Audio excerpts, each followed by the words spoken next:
part 1, I talked about the use of various popular cognitive and exposure methods and other approaches how people deal with their internal and external problems.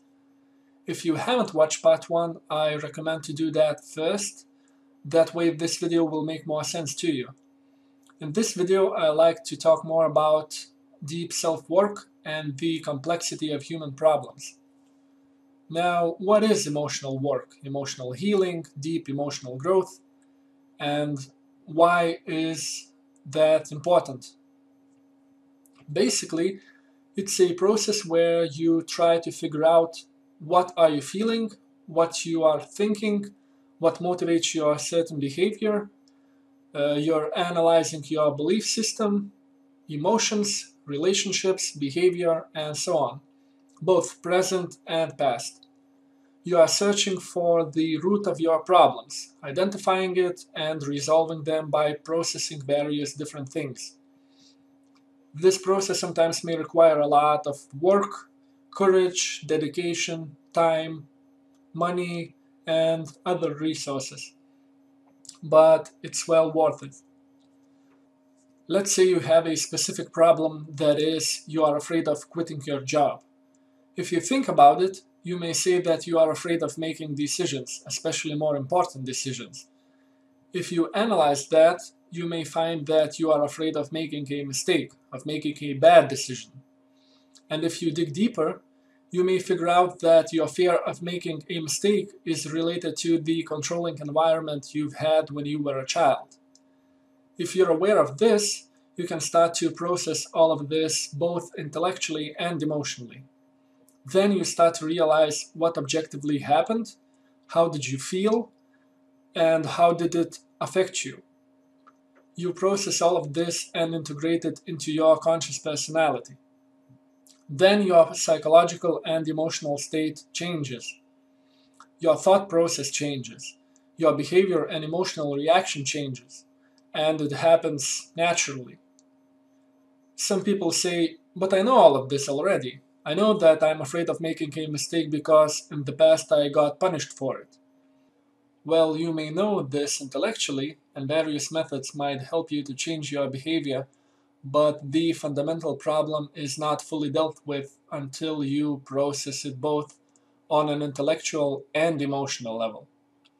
Intellectual understanding and behavior modification is not sufficient. If you want to really resolve your fundamental problems, you have to go deep and process many specific, often painful and scary things on an emotional level. Most of us are psychologically and emotionally stunted children trapped in an adult body because in our childhood and adolescence we have suffered a great amount of trauma. People physically look like grown-ups, but on the inside they feel and think more or less like traumatized children. In some people and to some people, this phenomenon sometimes is very apparent, and sometimes it's only visible to you if you have done a significant amount of self-work. Therefore, a lot of people don't relate to what I'm saying, or it's too hard for them to fully accept it, even if deep down they know it to be true. But it's understandable. To expand on this, if you look at the hierarchy of human needs, you see that at the very bottom you have things like food, water, shelter, and warmth, things that are necessary for survival. Higher you have needs that are related to safety, that is, security of body, property, and other resources, relative stability, and relative freedom from fear. And only then you have needs like self-realization, achievement, and so on. It makes sense because if you don't have anything to eat, you would be focused on how to get food, not on what kind of novel you would like to write. And since the majority of people are psychologically and emotionally underdeveloped, they are very scared, very confused, very lonely, and very hurt. And a lot of people are not even aware of that, or the level of it. They try to meet their basic needs for safety and security that weren't met when they were children. We desperately try to get any kind of substitute of what we didn't have when we were children. But you cannot meet your childhood needs today because you're not a child anymore. Psychologically and emotionally, people are stuck in their childhoods.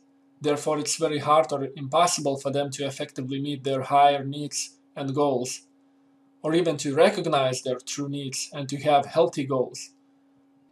I've noticed that the less work you have done on yourself, the less healthy our needs and goals are.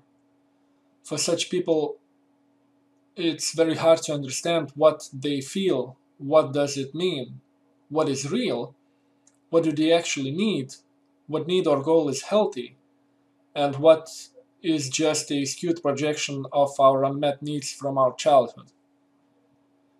And these numerous unmet needs and ancient insecurities that start when you are in your mother's womb, when you are born, when you start to develop, all this accumulation continue in your adult life and, if unresolved, manifest in form of myriad different symptoms.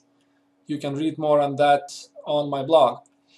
So, if you are, let's say, afraid of speaking in public, and your perspective is that you shouldn't feel like this, that you need to convince yourself that there's nothing to be afraid of, that you have to be brave and just do it, and you compare this perspective to the wider perspective I just explained of how complex, deep, and sustained our problem may be, then you see how limited and superficial your method of, let's say, just do it is. Again, that doesn't mean it's totally ineffective. However, it means that if that's all you're doing, then you're ignoring and repressing your feelings. And that's a problem in itself. Why do I feel overwhelming anxiety, fear, and confusion in a situation like this? What happened in my development that resulted in me feeling this way? How did I feel back then? What really happened? What other consequences this may have had? Yes, these things happened a long time ago, but if we haven't processed what happened to us in the past, these unprocessed experiences have a lot of unconscious influence on our current behavior, our current emotional state, and our health in general. Therefore, next to your exposure and cognitive methods, I strongly suggest doing serious self work, digging deeper and finding the real causes of it, and resolving that. Oh my god, I am so terrified of this, and I am very confused. I just don't know what to do. No, there's nothing to be afraid of. Don't be silly, be strong, be a man, be an independent woman, overcome your fear. Here are 10 quick steps how to achieve your goals and be happy. Just be happy, don't be scared, don't be depressed, don't think so much. Why do you dig so deep? Relax, if one person did it, then you can do it too. Just do it. Sounds familiar? No, it's not that simple. If you compare these perspectives against each other, you see how myopic this latter perspective is. Again, if that's all what you're doing. So I would argue it's important not to just deal with a specific problem using a particular method, but to explore your feelings and figure out why you feel the way you feel. Because there's a reason, and it's important. And by ignoring all of this, you are inflicting on yourself the same behavior you have experienced from others when you were a child. That is, don't feel this way. Feel this way, don't do this or do that. Do what I want. And that's one of the reasons why these methods are appealing to us.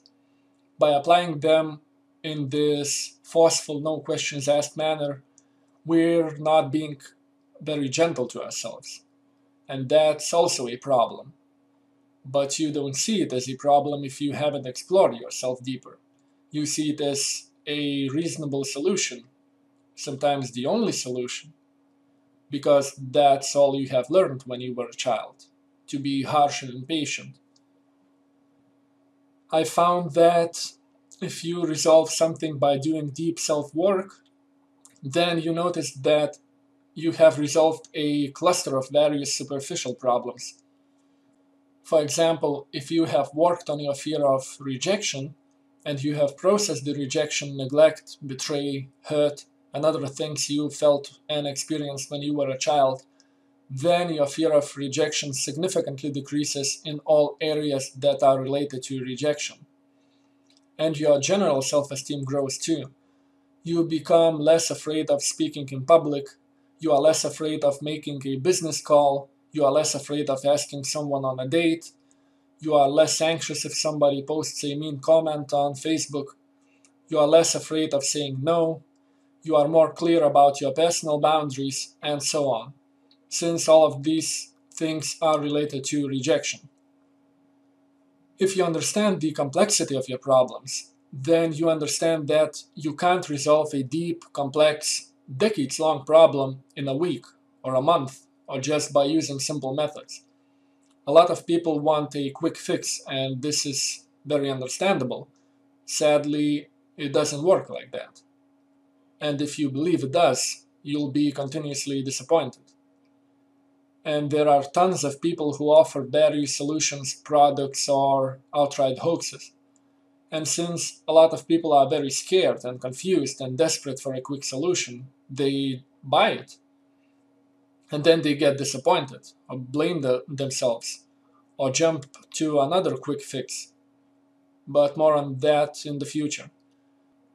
People who decide to seek true growth, deep healing, deep self-work, find that there's more value in this kind of self-work compared to concentrating just on various methods and intellectual theories. And for me personally, the process of deep self-work was, and still is, although sometimes very difficult and very painful, the most rewarding thing I can imagine. And I've seen people heal and grow, and it's beautiful, it's inspiring. So if you haven't tried it, consider trying it. If you're already doing it, I salute your courage. I know it can be very challenging, so good for you. Have a great day, and as always, feel free to share this video and consider donating and supporting selfarcheology.com. Thank you so much for watching. Bye.